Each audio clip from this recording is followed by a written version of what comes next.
Una vez te has preguntado por qué nos gusta tanto contar historias, ¿a qué se da esto? Porque desde que somos niños ya tenemos esta necesidad de ser alguien más, al hacer jugar, al contar historias o al simplemente imaginar en nuestra mente. Bueno, uno de los conceptos más interesantes del hombre, desde el apartado artístico o social, como quieran verlo, llega a ser el teatro. El teatro nosotros llegamos a tener un concepto de que viene a ser la interpretación artística, pero en realidad su nombre data desde el griego, o bueno, el término griego, teatron, que significa simplemente lugar para la contemplación. Esto da a entender que el teatro nace cuando personas observan la representación de las acciones de otras personas, es decir, el momento en que nosotros observamos la historia que cuenta el teatro. Para adaptarnos desde de dónde viene esto, tendremos que remontarnos miles de años atrás, cuando nuestros ancestros, luego de una caza exitosa, llevaban a representar los movimientos de los animales con su propio cuerpo, ya sea por lo general danza. Esto se hacía por dos razones principales. La número uno era para pedir protección hacia sus dioses o la idea que tenían estos entre sus dioses. Y la segunda razón venía a ser la necesidad de enseñarle a los más jóvenes cómo se debía efectuar la caza o cómo es que se hacía esto. Es decir, les contaban las historias que pasaban en ese momento para que ellos pudieran replicarlo tiempo después.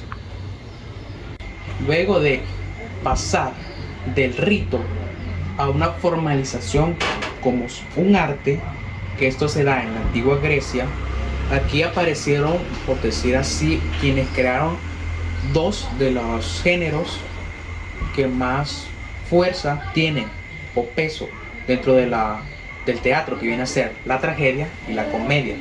Estos autores no solo buscaban reflejar drama por el simple hecho de ser drama, sino que utilizaron esto ya sea para expresar ideas políticas, religiosas o sociales. Uno de los nombres más fundamentales que debemos de reconocer en la antigua Grecia son Esquilo, Sófocles y Eurípides, que son considerados los grandes maestros de la tragedia, y Aristófanes, el gran referente de la comedia, aunque también llegaron a llegar a desarrollar ideas, pensadores como Anaximandro, que contribuyeron al desarrollo del pensamiento que englobaba todas estas artes. Bueno, yo les hablaré sobre los orígenes del teatro. En el comienzo de la historia de los seres humanos, vivían solo con la naturaleza que los rodeaba. No existían ni las ciudades, ni los puentes, ni el dinero, ni siquiera las casas que se construían como ahora.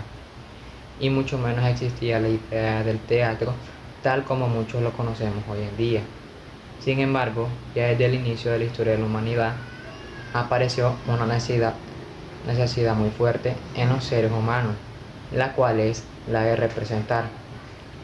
En la historia universal, el teatro es parte del nacimiento de la escultura. De la misma manera, en la historia personal, el teatro aparece desde la infancia, cuando uno es niño, representa la realidad a través del juego. Jugando imitamos a nuestros padres, jugando expresamos también lo que nos molesta o lo que quisiéramos que fuera de otra manera. Además, podemos ponernos de acuerdo en el lugar de personas diferentes a nosotros. Bueno,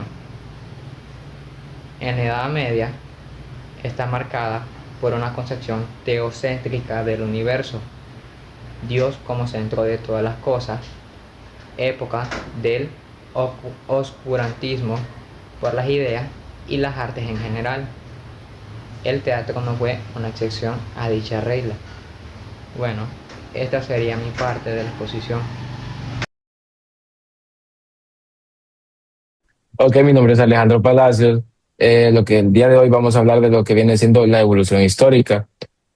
El teatro medieval, en la Edad Media, el teatro era completamente religioso. Las únicas obras que presentaban eran los misterios y los autos sacramentales, donde todo giraba alrededor de Dios. El teatro no era arte, sino que en parte de de la liturgia de la misma, los actores representaban historias bíblicas para enseñar a la gente analfabeta sobre la fe. El Renacimiento y el antropocentrismo, pero entonces llegó el Renacimiento, un radical, de repente el ser humano se vuelve importante. La humanidad con sus problemas, sus emociones, sus ambiciones, todo ahora sí importa. El teatro se seculariza, dramático, como Shakespeare empieza a escribir sobre pasiones humanas reales. El romanticismo. Avanzamos del romanticismo aproximadamente en el siglo XX. Aquí no solo el ser humano importa, sino que sus emociones son lo más importante. Pasión, tristeza, soledad y libertad. El teatro romántico es intenso, dramático y a veces hasta melancólico. Y por último, el realismo. Y finalmente el realismo aquí a los dramaturgos como Henrik Ibsen dicen que basta drama romántico, que queremos ver la realidad. El teatro realista muestra la vida tal como es. Y con eso concluyo yo con mi parte de exposición. Bueno, me presento, soy Jaime. Hoy yo les vengo a hablar sobre la estructura y los tipos de teatros que existen. Básicamente, para empezar, sabemos que para que un teatro exista se necesitan los elementos que conviertan el texto en un espectáculo vivo. El texto dramático básicamente es el guión, la base escrita que contiene los diálogos y las acotaciones. Básicamente las acotaciones son las instrucciones que da el autor. Y la actuación, como todos sabemos, es el cuerpo, la voz del actor, la que le dan la vida al personaje y la que sentimos la emoción. La dirección básicamente se basa en la visión artística que coordina a todo el equipo, y la escenografía es la decoración y los objetivos que se sitúan en la acción en un tiempo y lugar. Básicamente es lo que buscamos hacer y los efectos que se va a generar. Los elementos técnicos y visuales que son muy importantes para estos teatros se determinan en volver al espectáculo en una magia teatral. ¿Qué es lo que busca básicamente? La iluminación que crea la atmósfera. La atmósfera básicamente son lo que queremos hallar, si es miedo, alegría, si es de noche o es de día, y enfoca la atención. También un punto importante es el vestuario y el maquillaje, ya que define la época, el estatus social y la psicología del personaje. El espacio sonoro, que básicamente es lo que hace que tenga una audiencia familiar, porque es una música y los efectos del sonido que refuerzan las emociones de las escenas y hace que nos sintamos más cómodos. La utilería, que son los objetos que utilizan los actores, como las espadas, las cartas, los teléfonos y cualquier tipo de objeto que utilicen. Básicamente los géneros teatrales se dividen según el tono y al final de la historia. Como por ejemplo la tragedia, que el protagonista enfrenta varios obstáculos, un destino fatal o busca purificación del público. ¿Qué nos quiere decir eso? Que básicamente se basa en de que todo es tragedia. De comedia, que básicamente lo que la audiencia busca más para divertirse en familia y todo esto, pues es según que los personajes comunes en situaciones ridículas, que busquen la risa o que se critiquen entre ellos para que dé las costumbres y el público se ría. El drama o la tigrocomedia es el más cercano a la vida real. Mezcla momentos tristes con cómicos, enfocando en conflictos humanos. Básicamente puede ser lo que vivimos día a día, como nosotros pasamos como personas o como ser humano. Están las obras clásicas, que son universales, como por ejemplo que todo estudiante de teatro debe conocer por un impacto histórico, como por ejemplo está Edicto de Rey, que básicamente es el máximo ejemplo de la tragedia griega. Está por ejemplo también Hamlet, que la escribió William Shakespeare, una exploración profunda sobre la duda y la venganza, que básicamente es muy profunda esa obra de teatro. Don Juan Tenorio, que básicamente se refiere al drama romántico, y así puedo continuar hasta bastantes, como por ejemplo La Casa de Bernabéu, que es un pilar de drama moderno y sobre todo la represión y libertad. Básicamente esos son los tipos de géneros del teatro y su estructura como en sí. Hoy les explicaré el tema que me tocó dentro del teatro hondureño. El teatro hondureño, origen en el que contiene americano, existió en la colonización. Es decir, que nosotros podemos hacer una película, un resumen, una novela o una obra basada al teatro. 5. El presidente Manuel Bonilla decretó al construir un teatro nacional para un teatro nacional, un coliseo de donde los capitalinos pudieron ver una obra de teatro. En los 60 proporcionaron un clima de protesta y dieron lugar a varios experimentos creativos en la ópera del mundo. Teatristas hondureños buscaron cada uno de ellos a su manera un teatro hondureño, primero de un trazo de un teatro y una ópera hondureña.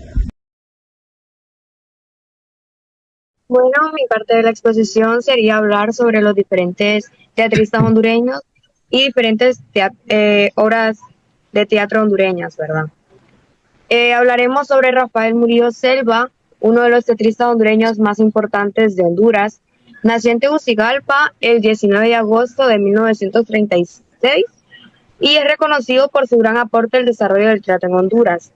Rafael Murillo Selva se destacó por crear obras que reflejan la identidad cultural del país y por su capacidad de transmitir emociones y mensajes profundos a través de sus representaciones. Una de sus obras más reconocidas es Lowaguk, también llamada El otro lado ajeno, la cual ha sido presentada en más de 1000 ocasiones en festivales artísticos alrededor del mundo. Esta obra ha dado a conocer parte de la cultura hondureña a nivel internacional, convirtiéndose en un orgullo para el país. Entre las obras de teatro hondureños tenemos Los Chapetones Chinchoneros de Froilán Turcios, Timoteo se divierte de Daniela Inés, 1946, Manicomio de Daniela Inés, Los conspiradores de Luis Andrés Zúñiga, Lowaguk o El otro lado ajeno de Rafael Murillo Selva de 1980, Popol Vuh, Blanco Olmedo, Prisión Verde, Morazán y los Canos de Rafael Amador, que son adaptaciones de obras de literarias del teatro. Seguiré con José Rafael Amador, que también es importante, ya que es uno de los representantes más destacados del teatro teatral en Honduras. Nació en Olanchito Lloro y ha trabajado como actor de teatro, cine y televisión desde 1988, participando en más de 45 obras teatrales nacionales e internacionales. Además, ha sido presentador de programas educativos y culturales en televisión, director de grupos teatrales y profesor universitario de la Universidad Pedagógica Francisco Morazán. Entre sus adaptaciones teatrales más representativas están Blanco Olmedo, Prisión Verde, Romeo y Julieta, Morazán, Los Canos y La Casa de Bernarda Alba.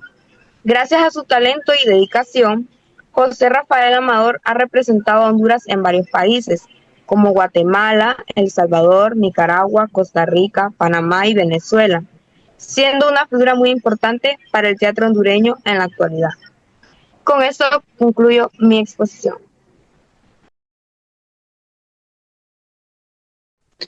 Básicamente lo que estaba buscando el teatro para mí sería que es expresar las emociones que tienen los personajes sin importar la circunstancia, y también es para que nos sentamos identificados, ya que un teatro no siempre tiene que ser fantasía, sino que puede ser por hechos reales o por problemas de la misma sociedad. También hay tipos como históricos o teatrales que vienen de tradiciones que básicamente se enfocan en repetir una historia para que se dé a conocer a otras generaciones.